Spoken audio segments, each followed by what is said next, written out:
Au pied des Baux ou des Baux de Provence, puisque là est la grande discussion. Enfin, on ne sait pas si on dit les Baux de Provence, étant donné le fait que c'est une évidence que ça s'appelle les Baux. Nous sommes installés au, dans l'habitat des Trémaillés avec Bruno. Alors Bruno, pour le présenter, est-ce qu'il faut que je te présente comme étant un paysan ou, alors je ne me rappelle pas le nom, éleveur d'olives? Alors, éleveur d'olives, c'est oléiculteur, mais moi j'aime bien qu'on me nomme paysan aussi. Parce que voilà, ça a une connotation un peu. Moi je me rappelle que quand j'étais petit, paysan, c'était paysan, plouc, c'était plutôt mal noté. Que voilà, moi je trouve que le mot paysan a toute sa valeur et toute son importance aussi dans notre façon de travailler. Alors après, paysan, on se dit plutôt que c'est la culture de la. Ouais, si, oui, ouais, ouais, paysan. Mais bon, le terme, on va dire un peu technique, c'est oléiculture. Tu arrives du Mans. Qu'est-ce qui s'est passé? Qu'est-ce qui a fait que tu es venu ici? Le soleil, le vent, la proximité de la mer? Non, l'envie simplement de descendre dans le sud. C'est même ma compagne en fait qui avait plus envie que moi, qui en avait plus l'idée depuis longtemps. Et puis bah, moi je lui ai dit écoute, voilà, moi j'ai pour caricaturer un peu, j'avais que mon sac à dos, donc on est descendu comme ça. Moi j'avais encore un peu de travail dans la Sarthe, une association parce que j'organisais des voyages. Et puis on est venu un peu à l'aventure, et puis voilà, bah, on était entouré d'oliviers, on s'y est intéressé petit à petit. Alors, l'endroit où on se trouve en ce moment, c'était un endroit qui était carrément laissé à l'abandon. Et tu es arrivé, et alors là, t'as tout débroussaillé. Oui, en fait, c'est des cultures en espalier, ce qu'on appelle des restanques, des bancaou en provençal. Euh, je suis fier parce que c'est un des seuls mots que je connais en provençal, donc je le dis facilement. Et donc qui était complètement abandonné, pour certains peut-être plus de 10 ans, au point où c'était tellement pris par la végétation que certains vergers, en fait, je n'ai pas réussi à les trouver tout de suite. Et donc en 2015, avec un chantier d'insertion, j'ai travaillé tous ces vergers, je les ai débroussaillés et je les entretiens depuis en fait. Olivier et amandier. Olivier et amandier, amandier de plus récemment, hein. Les amandiers, on les a plantés en janvier 2016. Donc ça, c'est un projet avec la mairie des Baux, la communauté de communes, dans le cadre du plan de relance de l'amandier dans la région, relayé par la communauté de communes. Et avec l'idée en fait d'en faire un peu un verger d'observation. Donc je travaille notamment avec l'observateur de la biodiversité sur ces vergers pour voilà, se rendre compte un petit peu essayer de retrouver les variétés qui s'adaptent le mieux aux conditions climatiques actuelles. Conditions climatiques, c'est-à-dire la chaleur, le vent, et puis comment un peu la pluie cette année.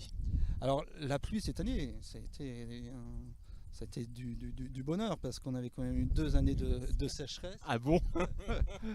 C'était du bonheur en même temps, voilà, comme tout paysan qui est jamais content.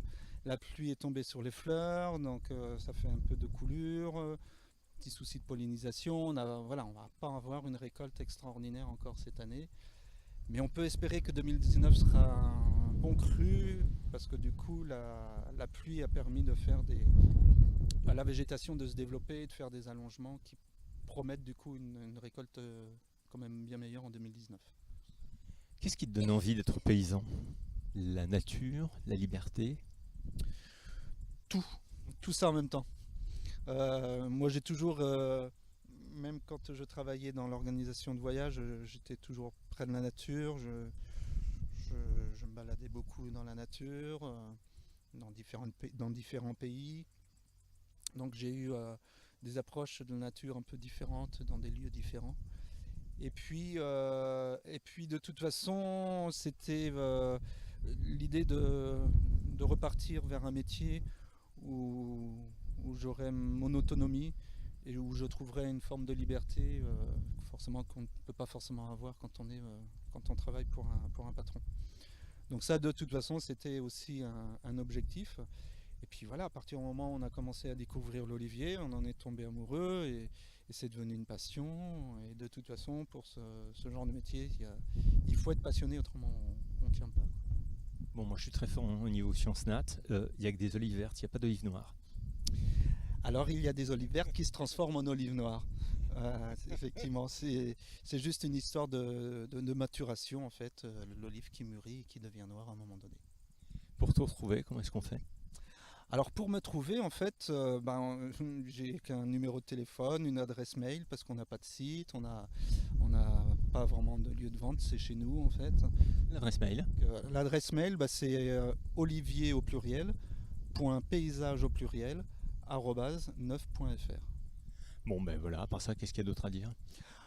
Voilà, que on est heureux, que c'est difficile, que c'est de plus en plus difficile à cause des conditions climatiques, qu'on tient. Alors moi, je tiens malgré tout parce que je me vois pas faire autre chose et que ça me permet aussi de faire des. Enfin bon, voilà, j'essaie de développer des choses de façon annexe, que ce soit sur les balades comme je l'ai fait ce matin où j'encadre des formations, je fais de la prestation agricole, et puis pour toutes les relations que je peux avoir avec différents organismes, des techniciens qui m'apprennent énormément, où tous les jours je découvre des choses nouvelles.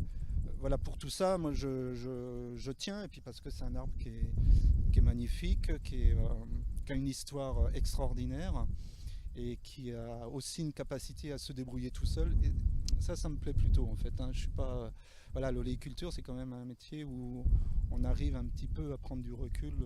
C'est pas du maraîchage, on est obligé d'y être tous les jours. Et voilà, pour tout ça, c'est un métier que je ne lâcherai pour rien, quoi. Merci Bruno. De rien, merci.